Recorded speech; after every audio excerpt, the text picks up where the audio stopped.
See, we had to have our own conference so we could do a presentation. Actually, the Growth Op, Megan had us out first on a panel the day before legalization, I think it was. That was a fun panel. I haven't been invited back. I may have done something wrong. I want to bring the third Cannalyst on stage, Graham Jones, to introduce our next panel on science and technology. Graham is seasoned in providing astute financial and qualitative analysis of the cannabis industry. Graham had, at our last weekend, the best science panel I ever saw. What he has here and the people he has here have the capacity, if they can translate it for all us non-science people, to have an even better panel. Graham, come on up, buddy.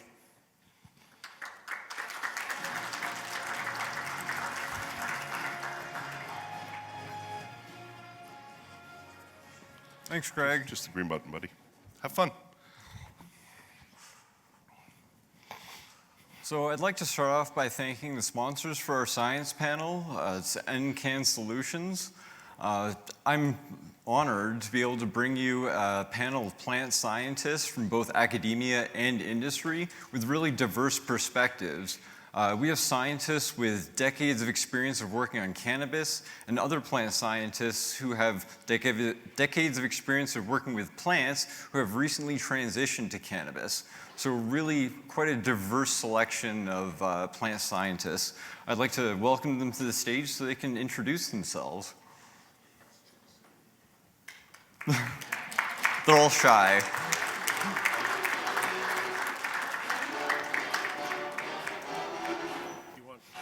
Yeah, I'm gonna be in this, yeah. It's fine.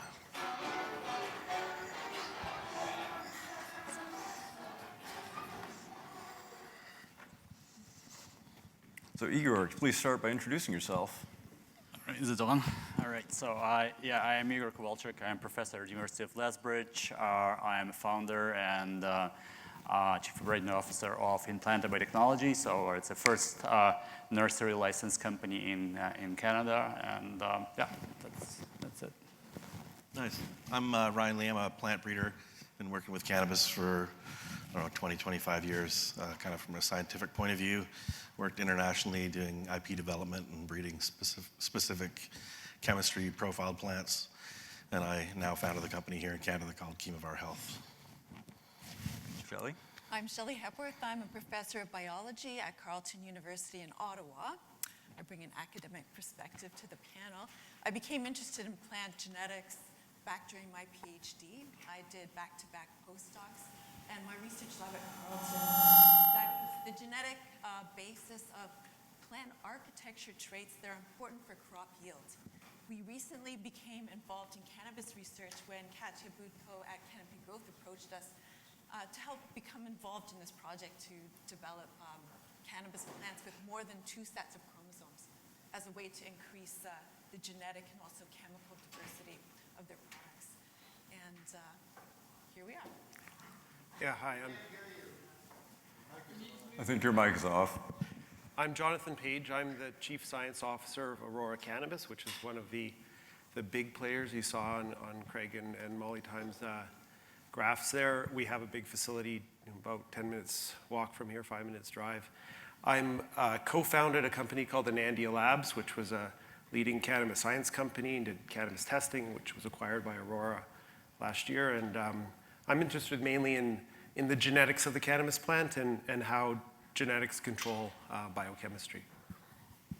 So we hear a lot about THC and CBD as being 2 products from cannabis that the industry is currently focused on, but cannabis is a very complex plant with many, many natural products that could be potentially interesting for human use. So I was really interested, Igor, could you start us off by kind of enlightening us to the various diversity we could potentially find of natural products in cannabis, and where you think cannabis might be grown, either in indoor, outdoor, or greenhouse facilities to produce those natural products? Well, it's a complex question, so probably I can talk till morning. So, well, basically there are 2 things to consider. First, it's what is the commodity of a plant, and that means that entire plant can be utilized, whether you use flowers for a variety of natural product molecules, whether you use oils, whether you use seeds, whether you use fibers, you name it. So if we focus just on flowers, and you're absolutely right, so it's not only cannabinoids or terpenoids, or not even major ones that we have. There is a multitude of molecules. So what we do, we take an agnostic approach to what flowers of cannabis do. So we, let's say, prepare full flower extracts, and then we test what these extracts do. So we use cell lines, 3D tissue models, animal models, and test whether they have anti-inflammatory, anti-cancer properties, whatnot. And based on that, we go back and find out what are these active ingredients. So we apply, for example, machine learning to identify patterns between the activity and the presence of certain molecules. And then we do a reconstitution experiment where we basically remove certain compounds, for example, through the HPLC fractionation, right? And then add them back and see whether we can restore activity. Talking where you could grow and what you could do, if it's medicinal, absolutely has to be controlled environment. I do not believe you can make a real medicine out of hemp grown in different areas outdoor, right? It has to be controlled, precise environment, because as you know, all the master files that you have to submit for the clinical trials have to have 95% plus consistency in all the molecules, and you cannot achieve it in outdoor. Outdoor has a great commodity for single molecules if you want to purify CBD or CBN or what to that matter and sell it as a commodity, no problem, or fiber or oil, but not full plant extract, not full complex molecules that you're going to use for as a natural product, because even to receive an NPN number, you still have to be quite precise in molecules to use. Thoughts, Ryan? Well, I think I really agree with what Igor said at the end there. In terms of cannabis, there's so much more we can do with it. I mean, we all know hemp and, hemp fibers, textiles, graphene. We're starting to make hemp graphene, but there's so many potential uses, and I think that really we need to develop the plant into a set of systems where we can turn, a given acre into a space usage where we harvest as many of these compounds and different forms of products out of it to make the plant as, our production as efficient as possible. Okay. What about you, Shelley? I read somewhere that there's something like 25,000 different compounds or products that you can make out of cannabis plants. I'm most interested in the smell and aroma. I think that's a really interesting part of the plant biology. And especially I'm interested in maybe breeding or developing plants specifically for the brewing industry.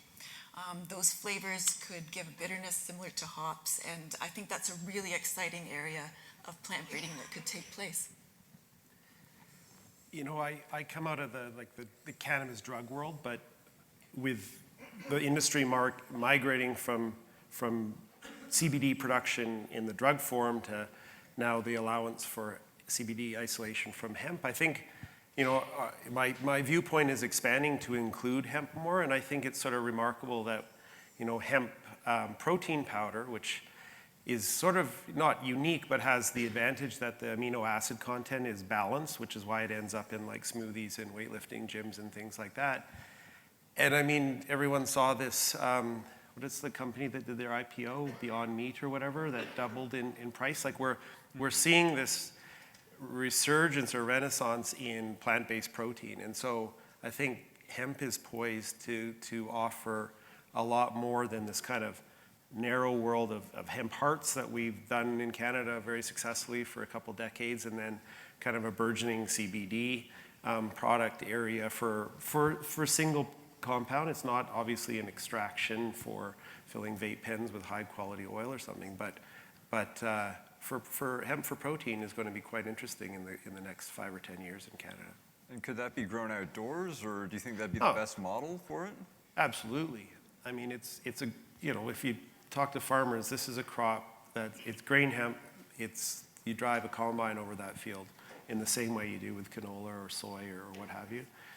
So I don't think there's any reason anyone would grow any of that indoors at all. So there's a place for indoor for some things, place for greenhouse for some uses, and obviously outdoor for quite a variety of different natural products we can extract from cannabis. Cool. So, but before we actually get to all those diverse natural products, we first have to study the plants so we can make plants that optimally produce those natural products. As everyone on this stage knows, the cannabis literature is very shallow. There are perhaps 2 to 3 dozen papers published on the cannabis plant itself, not on cannabinoids. Which for scientists makes it very difficult to study because we rely on this breadth of literature typically provided by academia to provide industry with a starting point. And especially in the modern age when we can apply a diversity of tools, you know, computational tools, biotechnology tools. And so my question is, perhaps Jon, you can start us off this time. Given all these tools and the lack of literature, I mean, how do we get that mountain of literature up? I mean, where do we start actually doing the R&D to really understand this plant?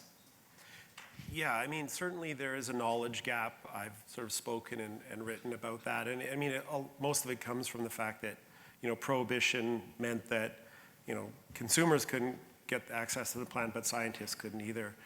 I mean, it is a plant like every other plant, though. I mean, if we, you know, we sequenced the genome a few years ago, and it, you know, it's pretty close to strawberry and poplar, the rest of them.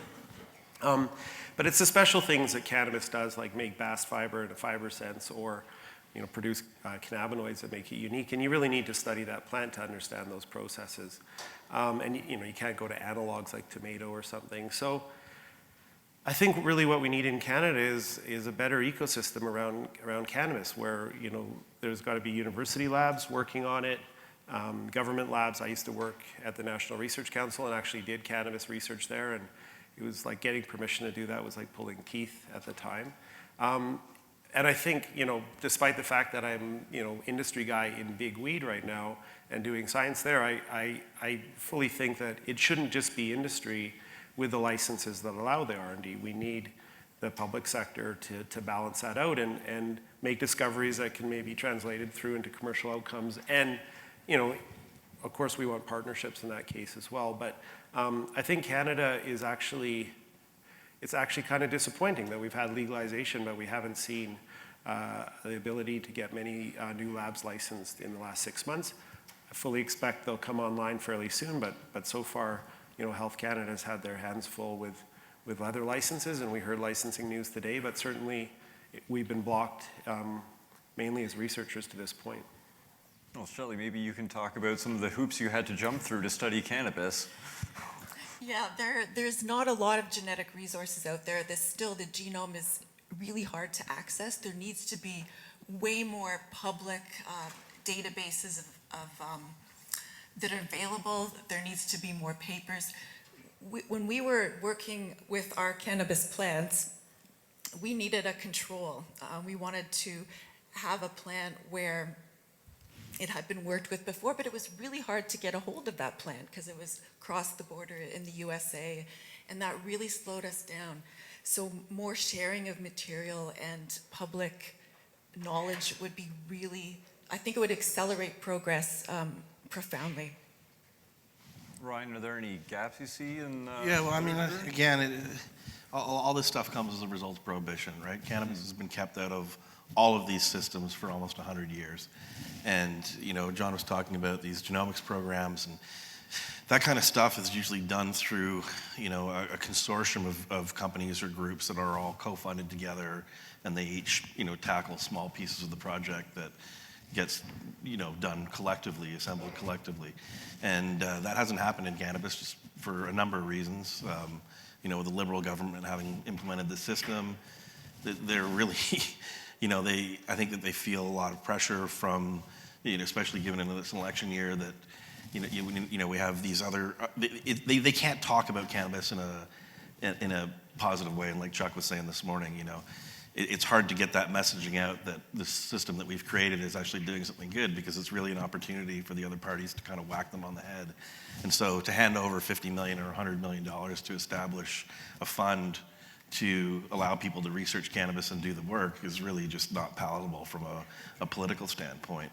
And so we've come into a situation where we now have these multi-billion-dollar corporations that are all vying for these genetic resources, and the incentive to share in a way that, like Shelley was talking about, is really kind of anathema to their, to their business model. And as such, this whole system is kind of fractured up into these private collections and not a lot of collaboration. Sorry, John, you wanted to respond to that? No, I didn't want to respond. I just wanted to add a, sort of anecdote, a story I've told before about when we did this first cannabis genome, which was a collaboration between my lab, which at the time was the National Research Council in Saskatoon, and a lab in Toronto, the University of Toronto. We were trying to get cannabis leaves to extract DNA to do the genome. And I had a hemp license at NRC at the time, not a drug license. And Prairie Plant Systems, which is now CanAmed, was in Saskatoon. But Health Canada wouldn't let them share their material. So we were about 15-minute drive from CanAmed at the time, and their plants couldn't leave. And I ended up getting plants from a patient who had a MMAR license for his own health condition, who lived, it was a basement grow up in East Vancouver, which was the source of this purple kush that we went on to sequence. And it was like, that just took months just to get access. And I mean, the sort of plausible deniability was that if we isolated DNA in his facility, DNA was legal. It could leave, and then I could possess it. We actually didn't do that. We took the leaves back to my lab. I mean, it wasn't a big deal, I think, now. But, and it just sort of shows you some of that silliness exists now, like the sharing of materials, like that purple kush, which we have. It's probably the best sort of characterized in terms of genomes and transcriptomes.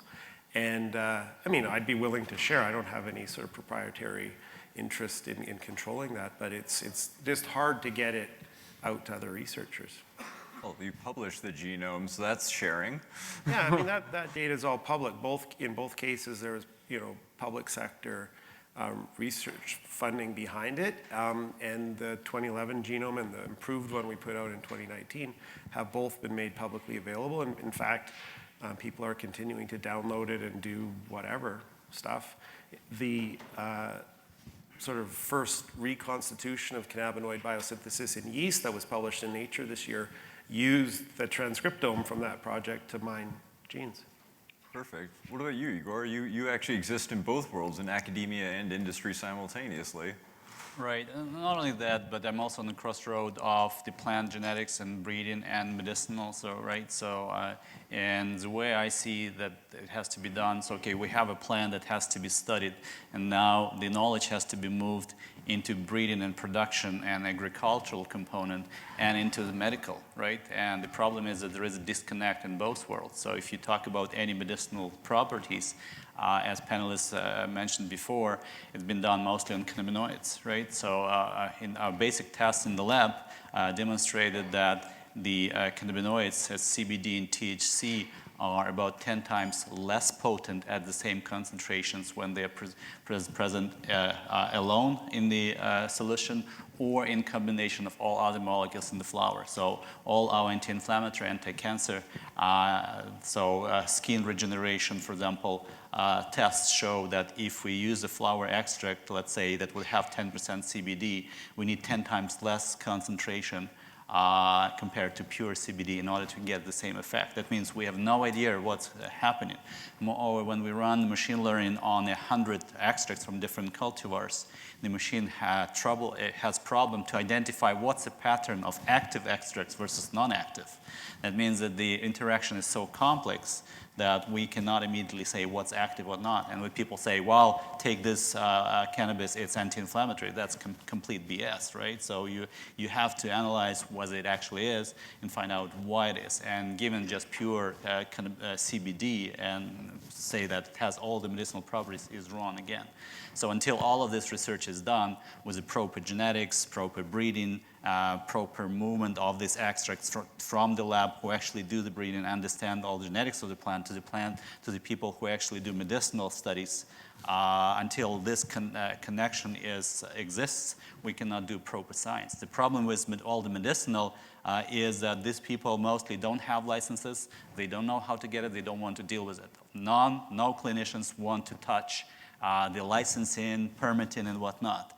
And the problem is, if they don't have the license, I cannot give them my extract to test, right? So until all these gaps are filled, we cannot do proper stuff in Canada.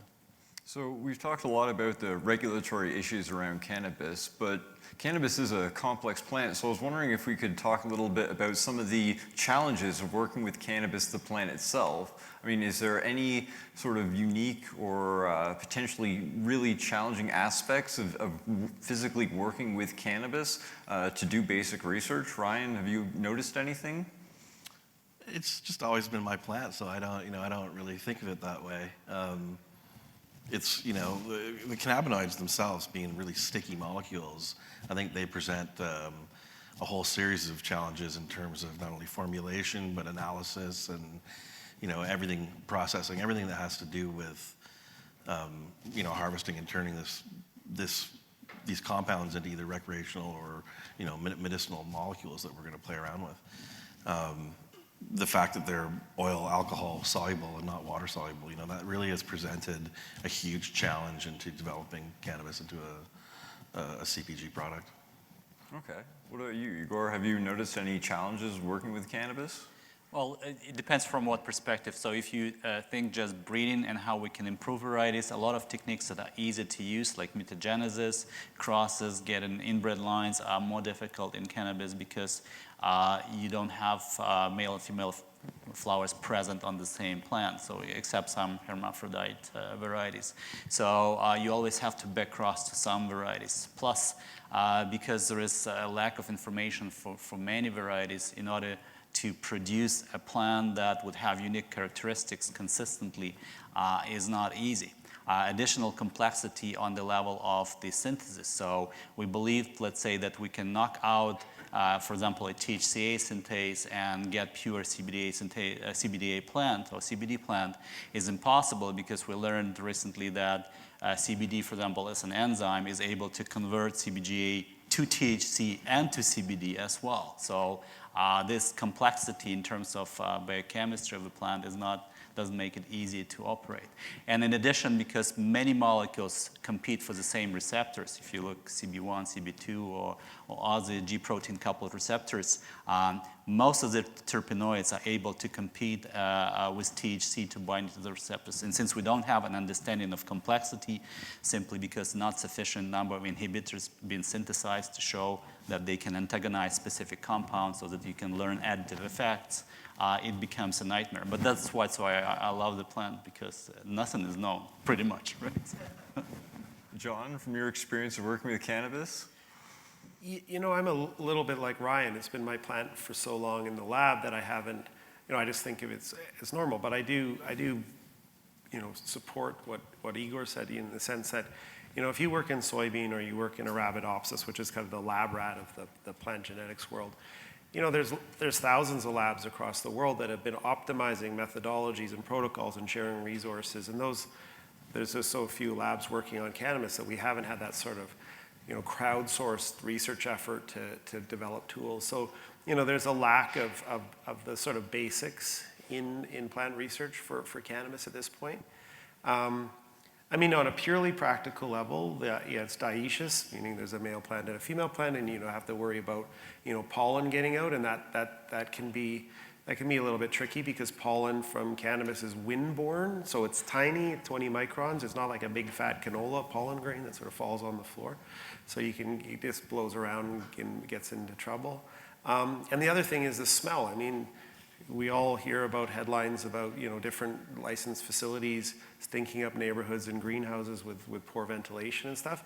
The same thing happens in research labs. So, at one point I come upstairs to my lab at UBC and I open the door to the hallway and it just reeks like weed.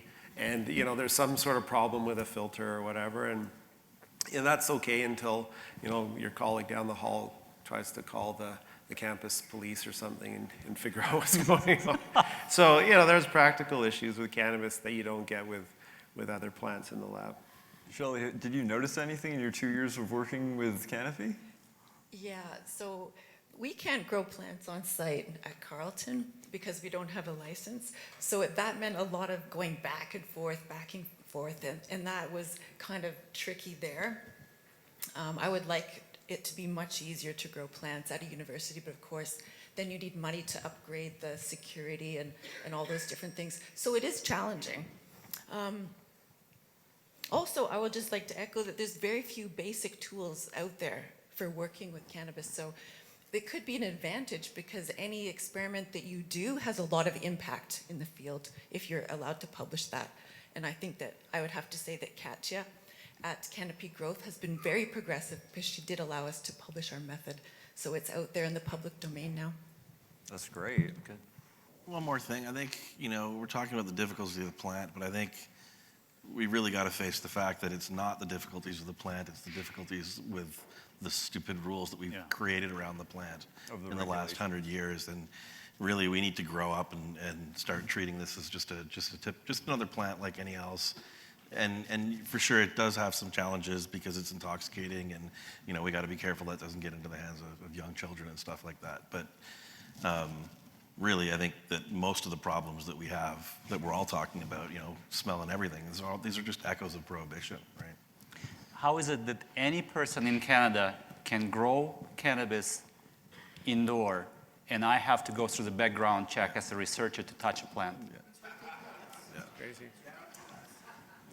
It's an interesting dynamic that the government has with the researchers. I was wondering if we could kind of relate cannabis to maybe some crops that we already grow in Canada. I know in Canada we grow a lot of canola oil, but I mean, is hemp oil like a viable product? So, lots of unsaturated fatty acids. Could you just press cannabis and get your hemp oil and start cooking with it? Is that something that people might use? Absolutely. Hemp oil actually, in my opinion, much better than canola oil. You can fry on it, no problem at all. It has the acquired taste, but anything that you haven't touched before has an acquired taste. And there's simply been not enough acreages out there and very resistant lobby, let's say, from canola industry, but it will break. In my personal opinion, hemp oil will be #1 oil sold in Canada probably within 5 to 10 years. Maybe not be able to walk out this room. Yeah, well, and it's, I think we gotta recognize as well that all of these things, we can optimize cannabis for all of these purposes. And that's one of the things that's really been left behind in prohibition is we haven't bred cannabis for specific oil contents, for example, or just like we can optimize the plant for fiber or for flower yield or chemical composition, flower flavor, medicinal compounds, we can optimize the plant for every set of traits. Okay, Shelley? I think there's so much opportunity for plant breeding now with the license to grow outside and things like that. We can breed specific strains for different product formats, and I think that's going to be fun. Yeah, I mean, hemp oil, or I'm just going to say hemp seeds as a grain hemp format, I think will continue to expand. You go to Whole Foods, you go to a health food store, and you see the price of hemp hearts. They're still really expensive. I think that represents a scarcity pricing, the fact that there's limited acreage and still lots of rules from Health Canada, even if you're growing hemp, which is less than 0.3% THC by weight in the leaves and flowers. I'm happy that hemp farmers make high margins and retailers would on those hemp hearts, but I think we need more of that to drive the price down, increase the volume, and get more of that product sold because it's very nutritious, and the oil or the protein powder are great products. Great. So I was wondering, cannabis is a relatively new plant, and only having LPs that have access to it, how do you get people to actually work on cannabis? How do you get qualified scientists who understand the cannabis plant to actually do that basic R&D? Or how do you attract scientists like as Shelley was attracted, and as Igor was attracted from working on Arabidopsis to start working on cannabis? I mean, where's the kind of grant opportunities for scientists to start working? Jon, I was wondering if you could start with this, because I know you've been vocal on Twitter about it recently. Yeah, I mean, I think, as I said before, I'm kind of disappointed we haven't seen a better response at the federal level around research licensing, but also on dedicated funding. I've been sort of beating this drum for a long time, whether I was in government or industry, that if there is this knowledge gap where we have whatever it is, 280,000 Canadians as registered patients, and millions of people consuming as adult consumers now, and yet we're just sort of saying, well, that research will sort of catch itself up on its own. We need NSERC and CIHR and others to dedicate funding specifically for this opportunity, because you get into a bit of a catch-22 as a university researcher. They're like, well, I apply for a grant on cannabis. It's like, well, I don't have any preliminary data and I haven't published on that plant. And the reviewers who are, not a lot of grants get through. They're like, well, that person's never done that work before on that plant, so we're going to fund something else. And so I think we need some dedicated money. The other side is Agriculture and Agri-Food Canada. So that's our big federal science organization focused on ag. I don't think the federal minister has ever said cannabis. Like, we have billions of dollars worth of investment in the licensed producer world. We're one of the leading nations in the world growing hemp, and we think both are going to expand dramatically. And Ag Canada it's too politically hot for them to touch.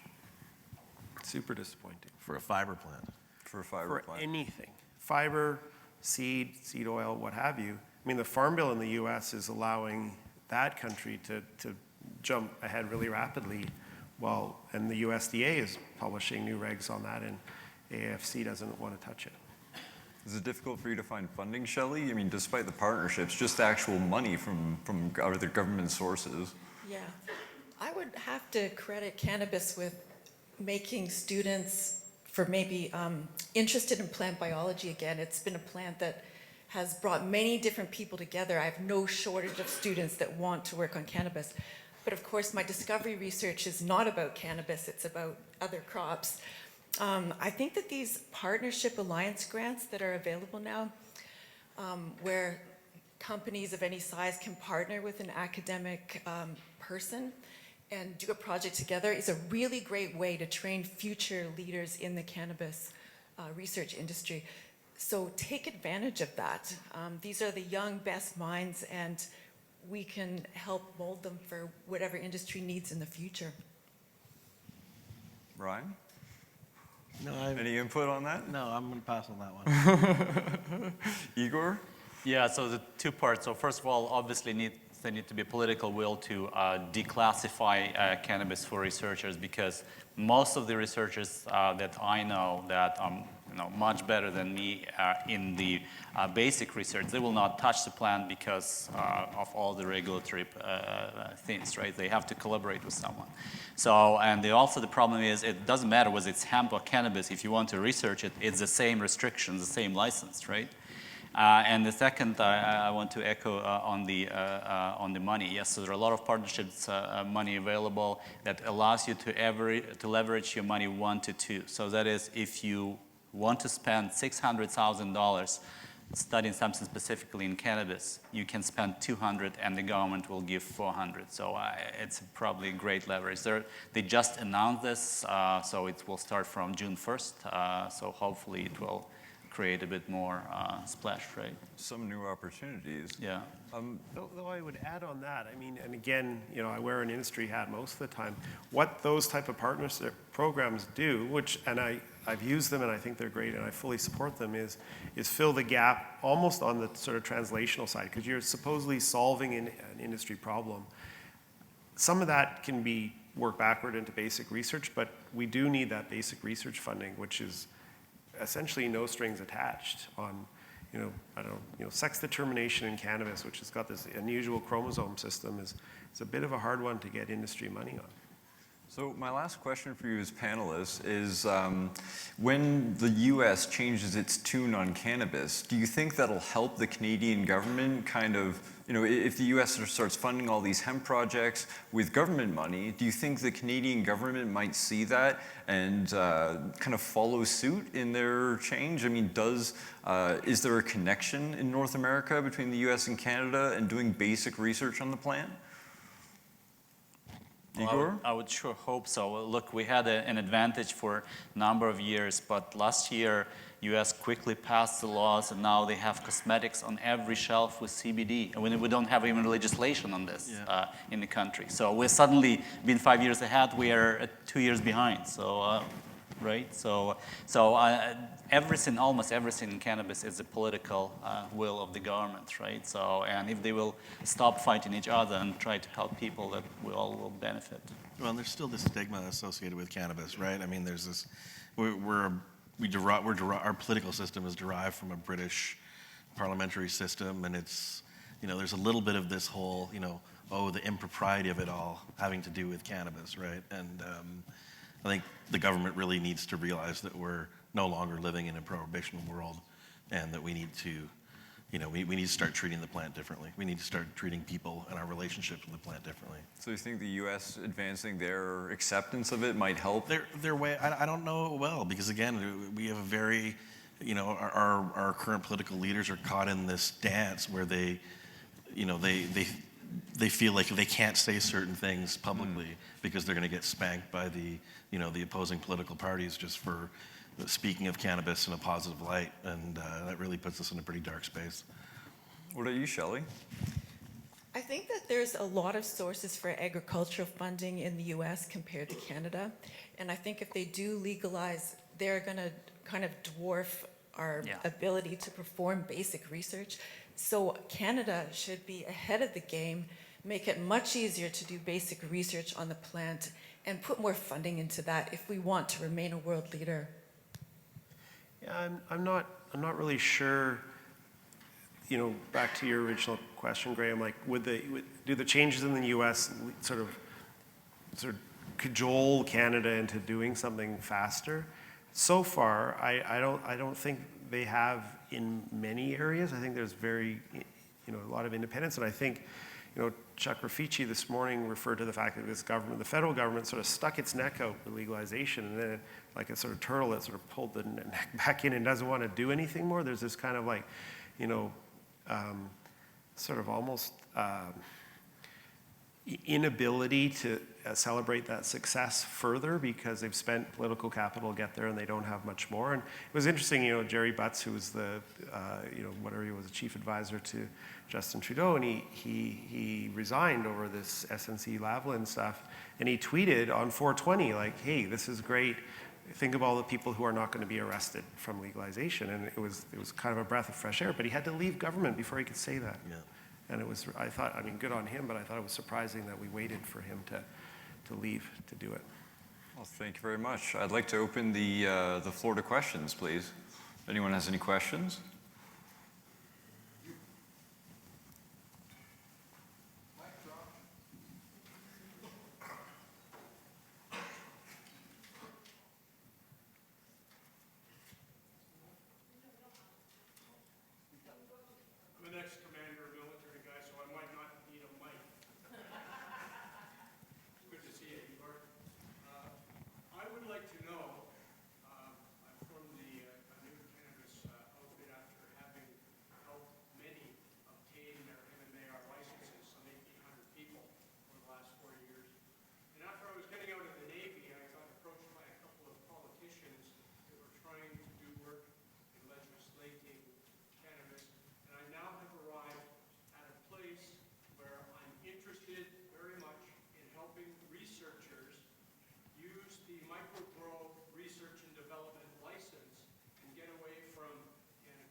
I don't think there's a specific micro producer, micro cultivation research license. There's a research license and there's micro cultivation.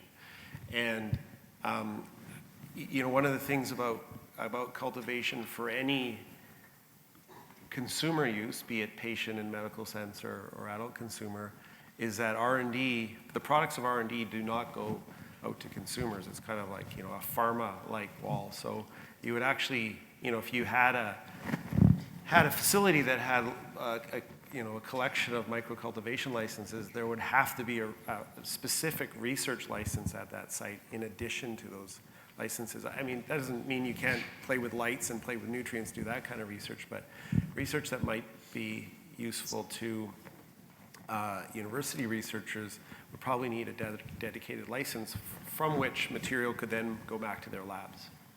So it's possible, but it's not it's not like sort of an ideal situation, because you still need to go through research licensing there as you would at the university. Let me specify, I bet to disagree. Actually, every license allows you to do R&D, but you cannot move the products to the public.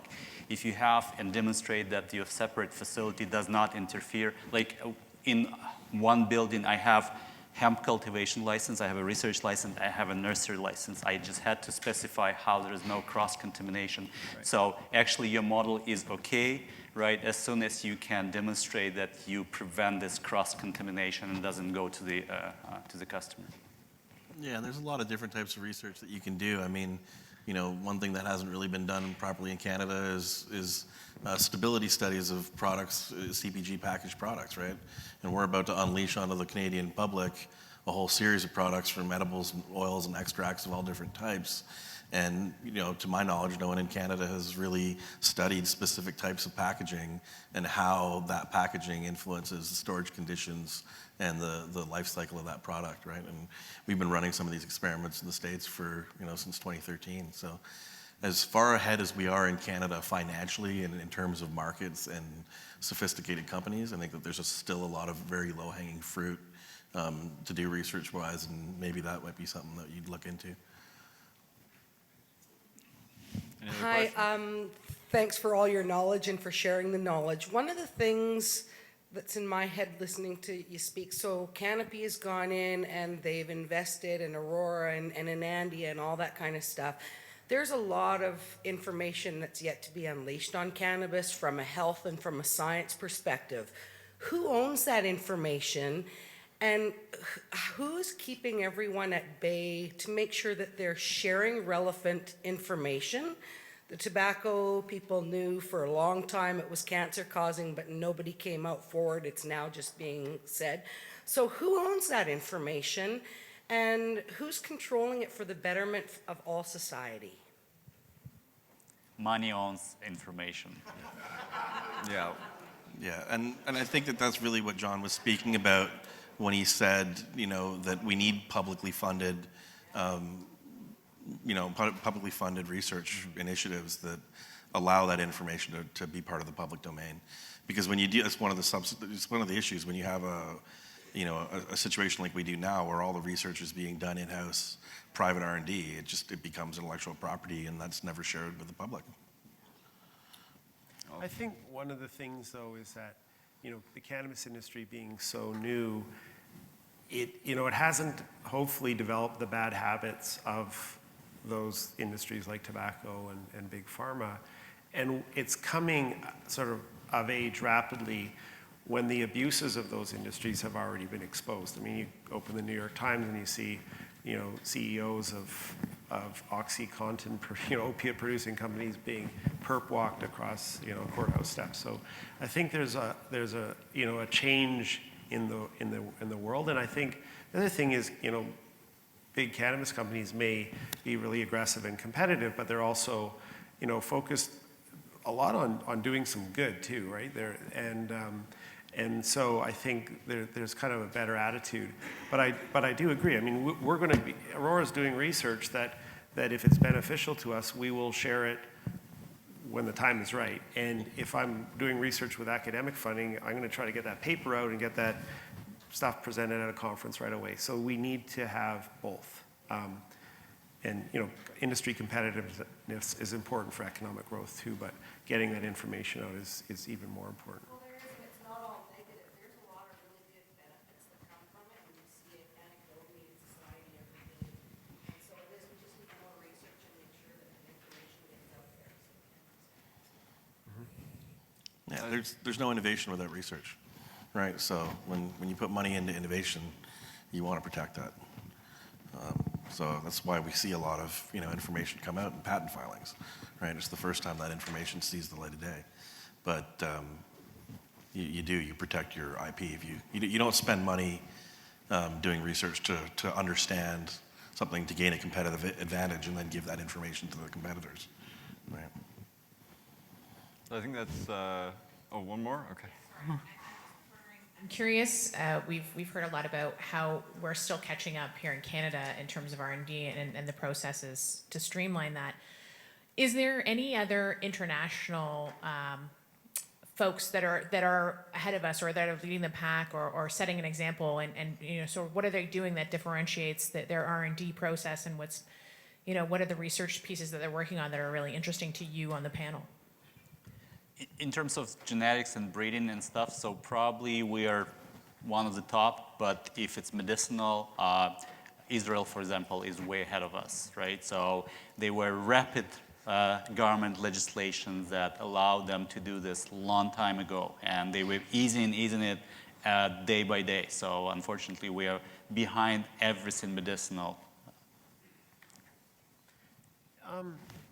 I see that, and I agree in the sense that Israel's had, a long-standing sort of research program on cannabinoids. Raphael Mechoulam discovered THC in 1964, and it all sort of stems from that. But they haven't really been hitting home runs, I think, in terms of the clinical trials, and there's been actually a bit more activity in the US in terms of that than in Israel. So I think we always have to look to the US, even as hard as it is to do the research, there's still a big power.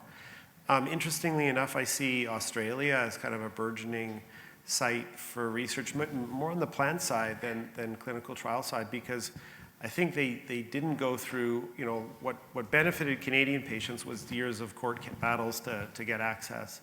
And that didn't happen in Australia. It's like government is not as gun shy about funding things. So there's a lot of universities and government labs in Australia doing stuff like cannabis genomics, which is kind of interesting. So I think they're an up-and-comer. They're not really there yet. Yeah, I would say California. I mean, they're way ahead in terms of genetics, in my opinion. They've got this really close relationship between production systems and patient feedback, and innovation and creating new products is rewarded financially in the States. It's kind of one of the things that's always been that way. If you grow the finest cannabis in the world, it'll sell in Los Angeles or New York for, say, $5,000 a pound, $5,000 US, right? And those are unheard of numbers in Canada. You'd never get that kind of dollar. And I think as such, we also never get that kind of cannabis, right? Because it's just not economically viable to put in all the care and attention that is necessary to grow, a $5,000 crop when you're going to get $1,400, $1,500 for it in the Canadian market. So to me, they're ahead in those terms. And product formulation as well. They're well ahead of us, yeah. Which is amazing because they're, it's Wild West, right? They're federally legal, mostly unregulated, and they have a level of sophistication of products that we just don't see in the Canadian marketplace. I would just like to thank Jon Page here and the group at UBC for publishing some of the best papers in the field. Look up to you.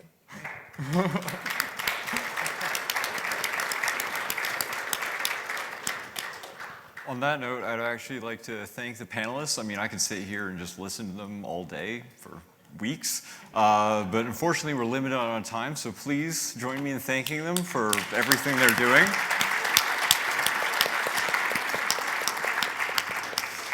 So, ladies and gentlemen, we have to take a quick break. Please be back here for 3:55.